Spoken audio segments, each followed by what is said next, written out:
Shalom, all praises to the Most High and Okased. Praise be to the earthly mother. Praise be to the Holy Spirit, the Kahe. In the name of his only begotten Son, Motsah the Lamb, unification to the nation.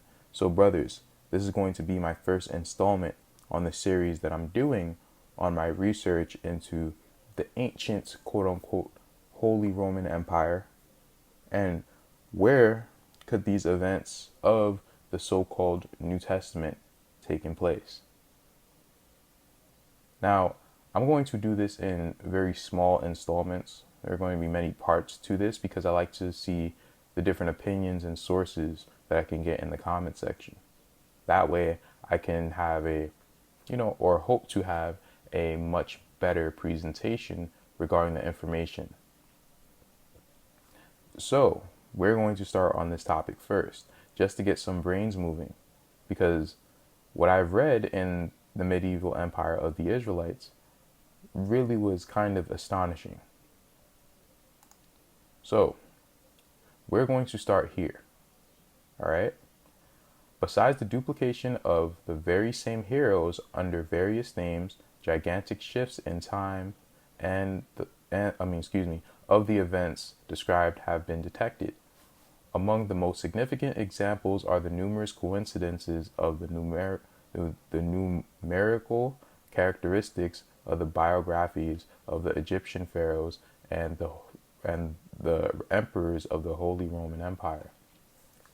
They analyzed on the computer the writings of the Roman historian Josephus Flavius, one of the classic sources, the works of whom describe solid periods of history both of Israel and of ancient Rome. So everyone goes to Josephus. I know like a bunch of different so-called Israelites, they love quoting from him, they love using him to disprove anyone who may say that Israel is somewhere other than in the Middle East. They use him ad nauseum. So we're going to find out how true his writings are, or if they happened during the time period that people say that they happened in. With what result? The implacable computer showed that it is simply a retelling of the Old Testament with a manipulation of names and geographical events. So the computer thinks that this is a fraud. His writings are fraudulent. But of course, that's just one thing, because they say the same thing about the New Testament, right? Not a computer, but people want to say that the Piso-Flavian family wrote the New Testament, or they got some Jew to write it. Bunch of stupidity. You have to be spiritually dead to think that, but whatever, moving on. In other words, the Old Testament was borrowed from Flavius. The only difference is that the Old Testament is talking about the Judaic kings, and Flavius is writing about the Roman emperors.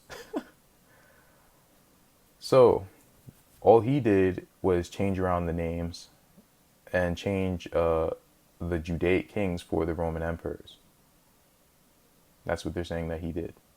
This doesn't change the facts of the matter. The biographies coincide. So, now they think that Josephus is a fraud. They think that his writings are counterfeit, are based off of the Old Testament. Well, let's go to this, because if you thought this was pretty crazy, let's go to this. Josephus is well known by those works that came down to us in the Greek language, the wars of the Judeans about the rebellion of 66 to 70 AD, and the antiquities of the Judeans, in which biblical history from the world's creation until the Judean War is summarized. Well, modern historians write about him so intimately and capriciously, I think that's the word, we might note that his works are not in Aramaic, the language of ancient Israel. They supposedly disappeared and became known only in the Middle Ages. Oh, wow. There's that Middle Ages again, in place of where the ancient things should be, right? In a translation into Greek, in which connection no one knows who translated them and when. Yes, Flavius wrote about the Judean War and about Rome, but when? And about which Rome? Researchers are unanimous that Flavius was a talented man of letters, but only that. In the Antiquities of the Judeans, he makes an expanded synopsis of the Bible as it was then, or as he understood it, functioning as its popularizer. To inquire as to when the Antiquities were written does not make practical sense. So the person who is researching and really scrutinizing the writings of the Antiquities, quote unquote, of the Judeans, he's pretty much questioning when this stuff was written, and from how he's putting question marks over Antiquities, he doesn't think that it's that old. And it's a common theme that everything that is written in Greek, oh well, it was written in Aramaic, or it was written in Hebrew before. But none of that can ever be proved. There's no writings. All of these writings were destroyed. You mean all of the writings of the Tanakh and the Gospels, we can't find none of them in Hebrew?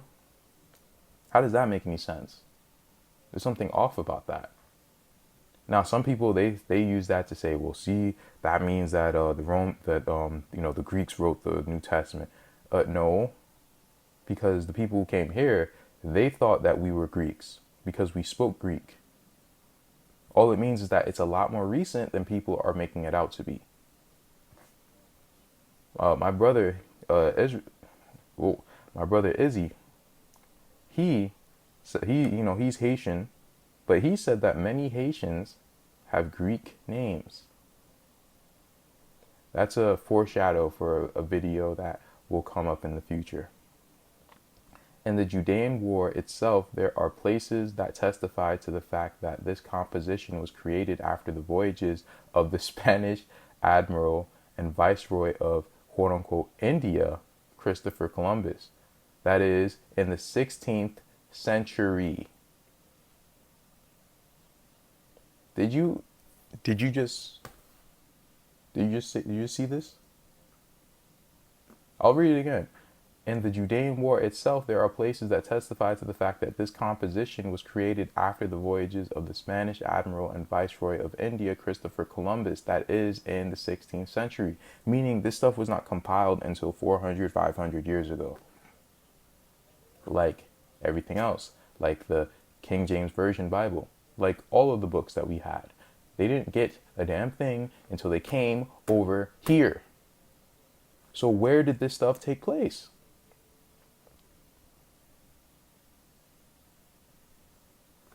Let's read one more paragraph.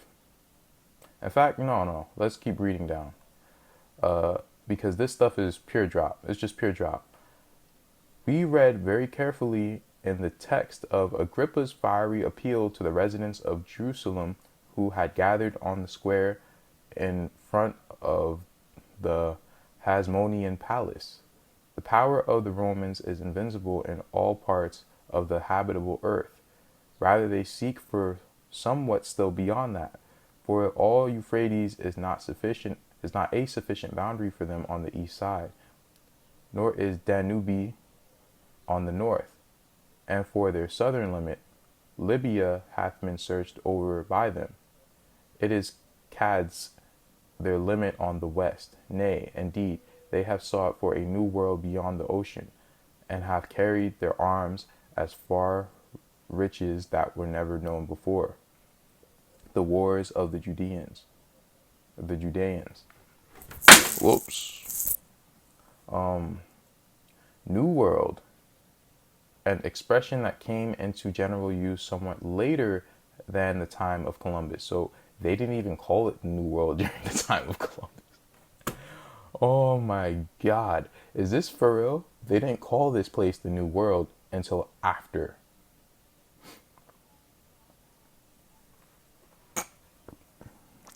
Excuse me.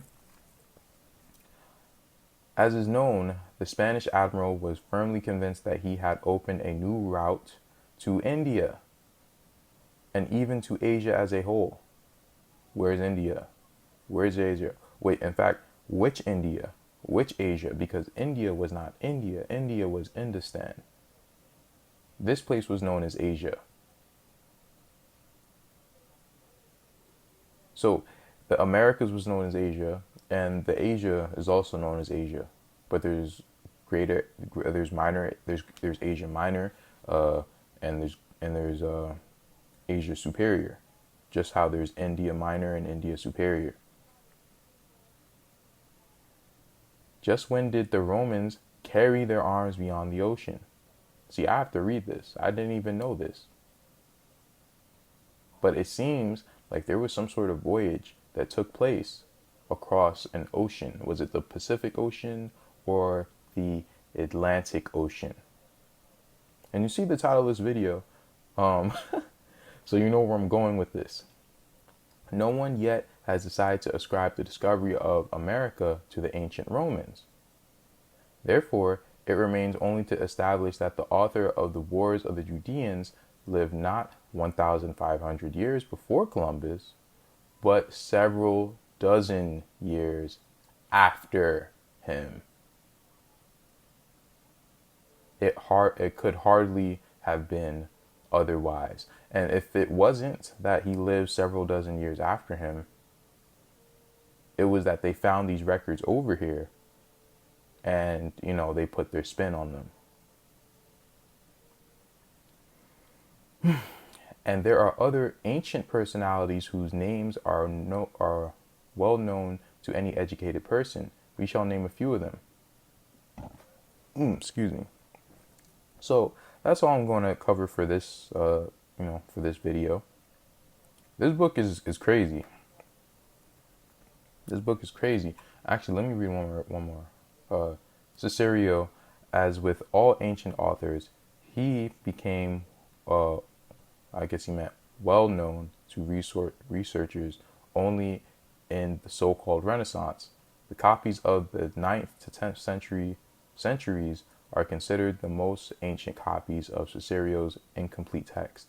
The original of the incomplete text, as might be expected, was lost long ago. Oh man.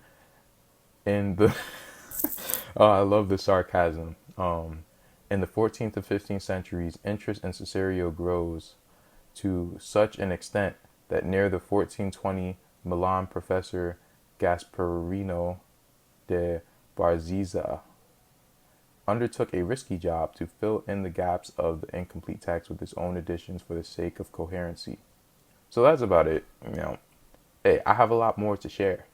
This is just a piece. This is just the tip of the iceberg.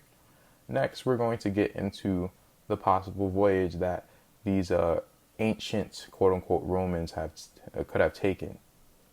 And it wasn't all that long ago. Shalom.